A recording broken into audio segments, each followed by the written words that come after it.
नमस्कार, मैं हूं अनुपम मिश्रा और श्री कृष्ण जन्माष्टमी की चारों तरफ आज धूम मची हुई है। लेकिन सियासत की गलियों में सियासी हंगामा कृष्ण और राम के नाम पर ही बचा हुआ है, क्योंकि मुख्यमंत्री योगी आदित्यनाथ ने अपने मथुरा दौरे के दौरान विपक्ष पर राम और कृष्ण को लेकर ही जोरदार हमला बोला और उसके बाद तो मानिए सियासी तूफान सा आ गया। उन्होंने आरोप लगाया कि सांप्रदायिक लेवल न लग जाए, इसलिए पिछली सरकारों में मंदिर जाने से लोग बचते थे, लेकिन नए भारत में मंदिर का बायकॉट करने वाले भी कह रहे हैं कि राम तो हमारे हैं और कृष्ण तो हमारे हैं। इस बयान के बाद विपक्ष ने आरोप लगाया कि भारतीय जनता पार्टी सिर्फ जाति और धर्म की राजनीति करती है और आस्था का भी राजनीतिकरण करना चाहती है। इसी पर आज हम बात करेंगे और तमाम चीजों को समझेंगे, लेकिन उससे पहले आप ये रिपोर्ट देखिए। वृंदावन बिहारी लाल की, वृंदावन बिहारी लाल की, राधे रानी की, राधे रानी की। योगी का विपक्ष पर निशाना, रामकृष्ण बहाना। इन सभी देव विग्रहों को की पूजा करने और उनके दर्शन करने में भी लोगों को इससे पहले की सरकारों को सांप्रदायिकता का भय होता था, कहीं हम पे सांप्रदायिक होने का लेपन न लग जाए। लेकिन अब मोदी जी के नेतृत्व में जो नया भारत है वो अंगड़ाई ले रहा है। जो लोग पहले मंदिर जाने में संकोच करते थे, अब ये भी कह रहे हैं कि नहीं, राम तो हमारे भी हैं, कृष्ण हमारे भी हैं। सियासत में कृष्ण पर किसका कॉपीराइट? समाजवादी के लिए प्रभु कृष्ण प्रभु राम आस्था का विषय है। हम प्रभु कृष्ण और प्रभु राम के आचरणों को, गुणों को अपनाते हैं और भारतीय जनता पार्टी भगवान का राजनीतिकरण करती है, राजनीतिक इस्तेमाल करना चाहती है। यही फर्क है समाजवादियों में भारतीय जनता पार्टी में। इससे ज्यादा शर्म की बात भारतीय जनता पार्टी के लिए हो ही नहीं सकती कि वो आस्था को भी राजनीतिकरण में कन्वर्ट करना चाहते हैं। 2022 की लड़ाई राम कृष्ण पर आई।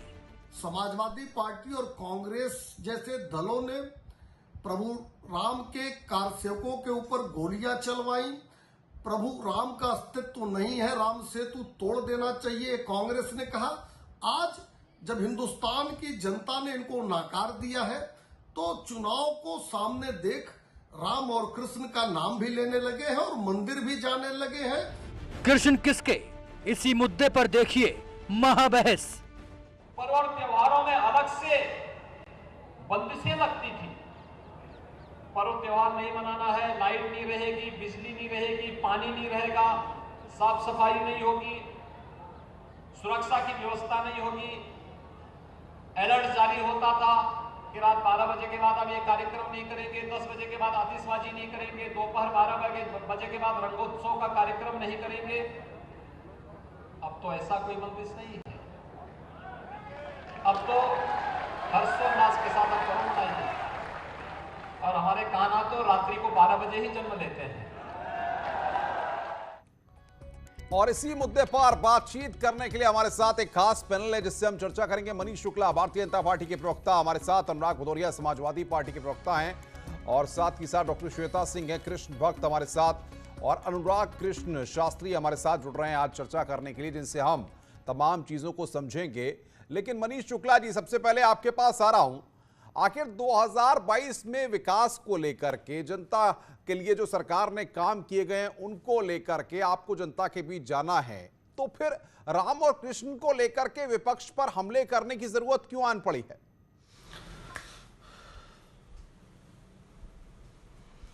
देखिए, सर्वप्रथम तो आपके माध्यम से पूरे प्रदेश और देश को श्री कृष्ण जन्माष्टमी की बहुत बहुत बधाई और शुभकामना। देखिए, माननीय मुख्यमंत्री जी आज किसी राजनीतिक कार्यक्रम में नहीं भाग ले रहे थे, प्रभु कृष्ण की जन्मभूमि पर थे और वहां से उन्होंने इस चीज को याद दिलाया कि पहले की सरकारों के समय में किस तरीके से जन्माष्टमी के दौरान क्या व्यवहार सरकारों को रहता था। जो आवश्यकताएं हैं, जन सुविधाएं हैं, वो भी उपलब्ध नहीं कराई जाती थी। अयोध्या में तो कार सेवकों के ऊपर गोली मुलायम सिंह यादव ने चलवाई, समाजवादी पार्टी की सरकार ने चलवाई। ये तो कोई झूठ बात नहीं है।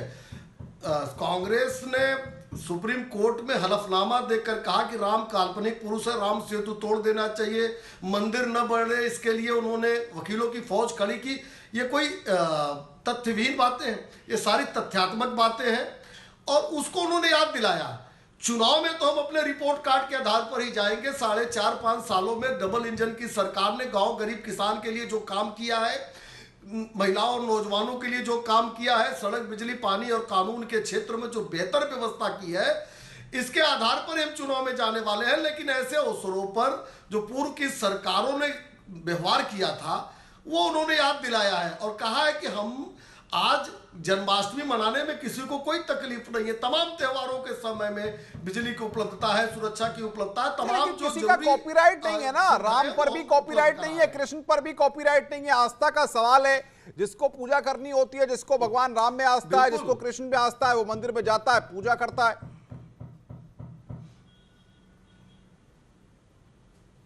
बिल्कुल अनुपम जी, कॉपीराइट होना भी नहीं चाहिए।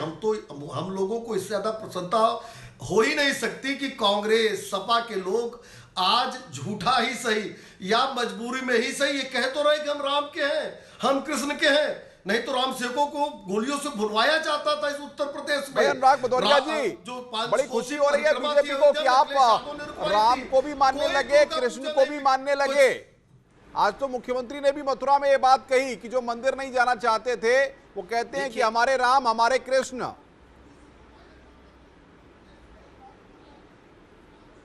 देखिए, मुझे लगता है कि उत्तर प्रदेश के मुख्यमंत्री जी को सनातन धर्म के बारे में पढ़ना चाहिए। उनको सनातन धर्म का ज्ञान नहीं है। सनातन धर्म कहता है कि ईश्वर सबका है, मनुष्य का भी है, पेड़ पौधे का भी है, और वो यहाँ पे अगर मान लिया जाए तो भूत प्रेतों का भी है। ईश्वर तो सब क्या है, ईश्वर तो किसी में बटा हुआ नहीं है। और हम तो उनसे यही कहेंगे, आप रामायण का समाजवाद अपनाइए, उसमें सत्य सत्ता से बड़ा था। और आप अगर कृष्ण की बात करते हैं तो कृष्ण के साथ गीता को भी अपनाइए, जिसमें कहा था कि हम न्याय की लड़ाई लड़ते हैं, हमको कमजोर आदमी को न्याय दिलाना होता है। और बिना शास्त्र के प्रेम की बांसुरी बजा के आपने युद्ध किया और जीत लिया। आप कम से कम यह नफरत की बांसुरी तो मत बजाइए। माने कृष्ण की भूमि में खड़े होकर कृष्ण का ही अपमान कर रहे हैं आप कृष्ण की बात करें, कृष्ण तो प्रेम की बात करते थे, वो तो प्रेम की बांसुरी बजाते थे, प्रेम में ही बिना शास्त्र के उन्होंने युद्ध जीतने की बात करते थे। आप तो यहाँ पे खड़े होके कह रहे हैं कि ईश्वर आपका है, तो ये तो सनातन धर्म का भी अपमान कर रहे हैं आप, भगवान कृष्ण का भी अपमान कर रहे हैं। और भगवान कृष्ण भगवान को आप इतना ही मानते हैं, हम समाजवादी लोग। मैं सारी बातों को समझ रहा हूं, लेकिन एक बात बताइए कि राम और कृष्ण को आपकी पार्टी, अगर जैसा बीजेपी कह रही है कि आप लोग याद नहीं करते थे, तो अब चुनाव जब करीब आ रहा है तो भला क्यों याद कर रहे हैं? ऐसा क्या दिख रहा है आपको भगवान राम में, भगवान कृष्ण में, जो आप लोग बड़ा नाम लेते हैं, बड़ा याद करते हैं? देखिए, आपको ये बात पता होनी चाहिए कि भारतीय जनता पार्टी का नाम ही झूठा जुमलेबाज पार्टी, इस पे कहां यकीन कर रहे हैं आप? इनको मालूम नहीं, मैंने कहा ना सनातन धर्म तक मालूम नहीं इनको, तो क्या बात करेंगे? अभी 4 श्लोक बोल देंगे तो बीजेपी प्रवक्ता भाग जाएंगे डिबेट छोड़ के, कहूं मैं गिना दूं पूरा रामचरितमानस। इनको थोड़ी ज्ञान है, ये खाली आए बाएं साए बोलते हैं। अरे भैया, कृष्ण की मूर्ति, यहाँ बजरंगबली की मूर्ति, आप चले जाइए घर घर में, ऐसा कौन है घर जिसकी यहाँ नहीं मिलेगी? सैफई में तो आज से नहीं 15 साल से पहले से लगी है। मनीष शुक्ला जवाब दीजिए भाई, आपको खुली चुनौती दे रहे हैं अनुराग भदौरिया। अच्छा लग रहा है, आए बाएं साए झूठ बोलना, अभी पूछ लोगे। बहुत सुंदर, बहुत सुंदर। मैं तो ये जो मुख्यमंत्री हैं, मुझे अति प्रसन्नता हो रही है कौन सी मूर्ति कि अनुराग भदौरिया उसके पहले मुख्यमंत्री, और अगर अखिलेश यादव भी इस बात को कहे, राहुल गांधी भी अगर राम की चौपाई पढ़े, गीता की बात करें, देखिए अभी सनातन की बात ये कर रहे थे और बोलने नहीं दे रहे हैं। अनुपम जी देखिए कितना खोखला है। अनुराग जी सुन लीजिए, जवाब सुन लीजिए भाई मनीष शुक्ला का। अनुराग भदौरिया जवाब सुन लो भाई। ये कैसा सनातन धर्म है अनुराग भदौरिया आपका? अनुराग भदौरिया जी, ये कैसा सनातन धर्म है आपका? सनातन धर्म और हिंदुत्व तो सहिष्णुता का प्रतीक होता है। अब इनको चुप कर दीजिए तो मैं जवाब। अनुराग भदौरिया सुनिए भाई, जवाब सुन लीजिए। आप इनको चुप कर दीजिए तो मैं आज इतने अच्छे अवसर पर मैं हल्ला नहीं बचाऊंगा। सोचो आप, उनको गोली मार दी गई। बोले दीजिए, जवाब दे दीजिए अनुराग, आपकी बात का जवाब दे दीजिए। सुनिए अनुराग, अनुराग जवाब दे दीजिए भाई। मनीष शुक्ला बोलिए, ऑडियो डाउन है, बोलिए आप, बोलिए मनीष शुक्ला। देखिए पता नहीं क्या बोल रहे हैं, उन्हें खुद ही नहीं पता। अनुपम जी आज इतने शुभ अवसर पर मैं हल्ला गुल्ला या चिल्लम चोट नहीं करना चाहता इनकी तरह से। अभी सनातन धर्म की बात कर रहे थे, उसकी व्याख्या कर रहे थे। यद्यपि मैं बहुत दिल से प्रसन्न हो रहा था कि अगर समाजवादी पार्टी के प्रवक्ता और उनके राष्ट्रीय अध्यक्ष इसको मानने लगे तब तो ये बहुत बड़ी जीत है हिंदुस्तान की जनता की। लेकिन सनातन धर्म का एक बहुत बड़ा गुण है सहिष्णुता। सवाल का जवाब हल्ला मचाने से नहीं भदौरिया जी चलता है। तो सनातन धर्म इसका निषेध करता है, सनातन धर्म इसका निषेध करता है। भाई देखो देखो भदौरिया जी, ऐसे नहीं। फिर आप पुराने ढर्रे पे आ गए हो, फिर आप पुराने ढर्रे पे आ रहे हो। गीता के बारे में तो शब्द बोल दो। गीता के बारे में बोलने में शर्म आ रही है क्या? आज प्रभु कृष्ण का जन्मदिन है, गीता के बारे में तो भाई भदौरिया मैं रोकूंगा, अनुराग भदौरिया आपको भी रोकूंगा और साथ ही साथ मनीष शुक्ला आपको भी रोकूंगा। योगी आदित्यनाथ लखनऊ में है, पहुंचे हैं कार्यक्रम में, उसकी तस्वीरें फिलहाल हम दर्शकों को दिखा रहे हैं इस वक्त कि किस तरीके से वहां पर कृष्ण जन्माष्टमी के मौके पर जो कार्यक्रम का आयोजन किया गया उसमें उत्तर प्रदेश के मुख्यमंत्री योगी आदित्यनाथ पहुंचे हैं। डॉक्टर श्वेता सिंह कृष्ण भक्त हैं हमारे साथ। डॉक्टर श्वेता सिंह जी, सवाल यह है कि कृष्ण जन्माष्टमी का मौका हो या भगवान कृष्ण में आस्था हो या भगवान राम में आस्था हो, सवाल यहां पर यह क्या सियासत के केंद्र बिंदु में हमें अपने आराध्य देवों को लाना जरूरी है? नमस्कार, हैप्पी जन्माष्टमी की शुभकामनाएं आपको। मैं मुझे ये जो मुद्दा है एकदम भी सही नहीं लग रहा है, क्योंकि भगवान कृष्ण किसके हैं किसके नहीं, सनातन धर्म किसका है किसका नहीं, ये बड़ी मूर्खतापूर्ण बात है। हम लोग हिंदू हैं, हिंदू धर्म का पालन करते हैं। भगवान कृष्ण बहुत सारे लोगों के आराध्य हैं, उसके लिए न नारी नर कोई बंधन नहीं है। यहाँ पे इस्कॉन के लोग रोज गागा के हरे कृष्णा हरे राम कर रहे हैं। मुझे बहुत खुशी है कि योगी आदित्यनाथ ने ऐसा कहा। और कृष्ण सिर्फ प्रेम और रास लीला के लिए नहीं जाने जाते हैं। जो भी ये कह रहा है उसे बहुत बड़ी गलतफहमी है। उसे गीता का पाठ क्या, गीता के जितने इंटरप्रिटेशंस आए हैं अब तक 2000 से भी ज्यादा, उन्हें भी पढ़ लेना चाहिए। BHU ने बहुत सारा इस पे लिख रखा है। गीता प्रेस रोज एक नई किताब निकालती है। भगवान कृष्ण का मेन ध्येय यही था कि आप अपने जीवन को साथ में चलते हुए, पॉलिटिक्स को लेके चलते हुए कैसे भक्ति कर सकते हैं। धर्म का पालन जो है, मेरे जैसे शास्त्री जी भी हमारे साथ हैं। मैं आऊंगा श्वेता जी आपके पास। अनुराग कृष्ण जी, समझना चाहूंगा मैं आपसे, ये बताइए जरा, कृष्ण की कूटनीति और राजनीति दोनों ही इसमें वो दक्ष थे। और सबसे बड़ी बात यह है कि अगर हमें सियासत में ही कृष्ण और राम, मेरे वरिष्ठ सहयोगी उप मुख्यमंत्री डॉक्टर दिनेश शर्मा जी, प्रदेश सरकार में मेरे सहयोगी मंत्रीगण, नगर विकास के मंत्री श्री आशुतोष टंडन जी, जल शक्ति मंत्री डॉक्टर महेंद्र सिंह जी, प्रदेश के मुख्य सचिव श्री आर के तिवारी जी, पुलिस महानिदेशक श्री मुकुल गोयल जी, अपर मुख्य सचिव गृह श्री अवनीश अवस्थी जी,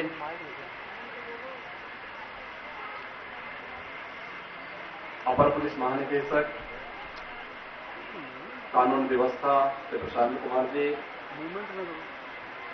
पुलिस आयुक्त लखनऊ श्री DK ठाकुर जी, हमारे पुलिस और प्रशासन के सभी अधिकारीगण, आज की इस पावन आयोजन में उपस्थित सभी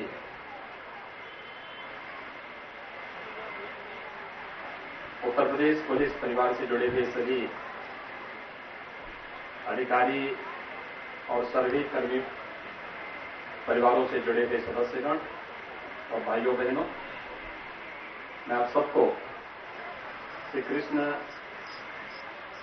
जन्माष्टमी के इस पावन अवसर पर हृदय से बधाई देता हूं, अपनी शुभकामनाएं देता हूं। कोरोना महामारी के बीच में हम सबको इस पावन पर्व के इस आयोजन में शामिल होने का अवसर प्राप्त हो रहा है। बहुत कम अवसर प्राप्त होता है सार्वजनिक जीवन में, और खासतौर पर प्रशासन और पुलिस कि अपने कार्यों की व्यस्तता के बीच में वे सामूहिक रूप से मिलकर के किसी आयोजन में सहभागिता कर सकें। विगत 5 वर्षों से प्रदेश सरकार ने निर्णय लिया कि उन आयोजनों के अवसर पर जहां से इनकी पहचान बनती है, वहां इन आयोजनों को आयोजित करने की विशेष व्यवस्था की जाए। और मुझे प्रसन्नता है कि कोरोना महामारी के बावजूद आज उत्तर प्रदेश पुलिस लाइन की सभी पुलिस लाइन में, सभी थानों में और प्रदेश की सभी जेलों में श्री कृष्ण जन्माष्टमी सामान्य श्रद्धालुओं की भांति वहां पर भी पूरी भव्यता के साथ आयोजन आयोजित हो रहे हैं। आयोजन के पीछे एक सकारात्मक भाव पैदा करना है, व्यवस्था के प्रति, स्वयं के प्रति, और जिन लोगों की सेवा के लिए हम सबको जिम्मेदारी दी गई है उन सब के प्रति। स्वाभाविक रूप से सकारात्मकता का भाव व्यक्ति के अंदर स्वतःस्फूर्त भाव के साथ पैदा होने वाली आस्था से ही पैदा होती है। हम सबको अपनी परंपरा पर गौरव की अनुभूति करनी चाहिए। और आज मुझे स्वयं भी सौभाग्य प्राप्त हुआ है कि मैं इससे पहले सीधे अभी मथुरा से ही आ रहा हूं। मथुरा के उनके आयोजन में मुझे सहभागी होने का अवसर प्राप्त हुआ था। मैं देख रहा था वहां पे बहुत भीड़ है। मेरा अनुमान है कि रात्रि तक 8 से 10 लाख श्रद्धालु मथुरा के अंदर श्री कृष्ण जन्मोत्सव के कार्यक्रम में सहभागिता करेंगे। बड़ा उत्साह लोगों में था, बड़ा उमंग था। कोरोना प्रोटोकॉल का पालन करने के लिए सभी लोगों में एक उत्सुकता भी थी, लेकिन साथ साथ अपने पर्व और त्योहार को मनाने के लिए भी। और ये आस्था ही हम सबकी सबसे बड़ी ताकत है, एक सामान्य आयोजन नहीं है। विपरीत परिस्थितियों में इस आस्था ने इस देश को गुलामी की बेड़ियों को तोड़ने में मदद की थी और विपरीत परिस्थितियों में हम सबको इस सदी की सबसे बड़ी महामारी से लड़ने की भी एक प्रेरणा दी है। यह आयोजन बरसात के बावजूद, मैं देख रहा था पिछले 1.5 घंटे 2 घंटे से लखनऊ में काफी बरसात हो रही है, लेकिन बरसात के बावजूद आपका उत्साह, आपकी उमंग और आपकी उपस्थिति इस बात को प्रमाणित करती है कि आप सब अपनी आस्था के प्रति, इस आयोजन के प्रति जिस भाव के साथ यहां पर एकत्र हुए हैं, हम अपने सामान्य जीवन में भी, सार्वजनिक जीवन में भी, पारिवारिक जीवन में भी इस आस्था के भाव को सकारात्मक रूप से आगे बढ़ा करके शासन की उन सभी योजनाओं को सफल बनाने में भी अपना योगदान दें। कोरोना जैसी महामारी हो या कोई भी अन्य इस प्रकार की बीमारी जिससे जनहानि होने की संभावना होती हो, उसमें सावधानी और बचाव के लिए आम जन को प्रेरित भी करें, स्वयं उसका पालन भी करें। जन्माष्टमी के इस अवसर पर मुझे आज मथुरा में बताया गया कि विशेष योग है, क्योंकि श्री कृष्ण जन्मोत्सव का आयोजन तो है ही, लेकिन जन्मोत्सव के साथ ही योग माया का भी प्रकटीकरण का दिवस आज है। और यह अद्भुत संजोग उत्तर प्रदेश की धरती में, ब्रज क्षेत्र की इस धरती पर हुआ था। ये सभी उत्तर प्रदेश को इसका सौभाग्य प्राप्त है। आज के इस अवसर पर मैं श्री कृष्ण जन्मोत्सव के इस पावन अवसर पर आप सबको हृदय से बधाई देता हूं, अपनी मंगलमय शुभकामनाएं आप सबके प्रति व्यक्त करता हूं। हम विश्वास करते हैं कि आयोजन पूरी सादगी के साथ, पूरे उत्साह और उमंग के साथ, कोरोना प्रोटोकॉल का पालन करते हुए हम सब यहां पर संपन्न करेंगे। आप सबके लिए मेरी मंगलमय शुभकामनाएं। धन्यवाद। जय हिंद।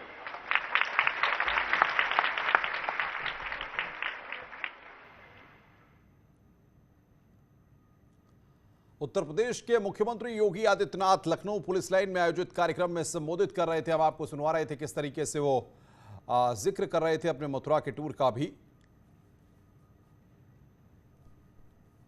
और एक बार फिर हम चर्चा में वापस लौटते हैं। हमारे साथ खास मेहमान लगातार बने हुए अनुराग कृष्ण शास्त्री साहब, सवाल यह होता है कि कृष्ण की कूटनीति और राजनीति की अगर जब हम बात करते हैं उसमें वो दक्ष थे, तो अगर राजनेताओं को कृष्ण और राम से कुछ अनुसरण करना है, कुछ हासिल करना है, तो उनके गुणों को, उनकी नीतियों को, उनके संदेशों को हासिल करें। उनके नाम को लेकर के सियासत करना कितना सही है?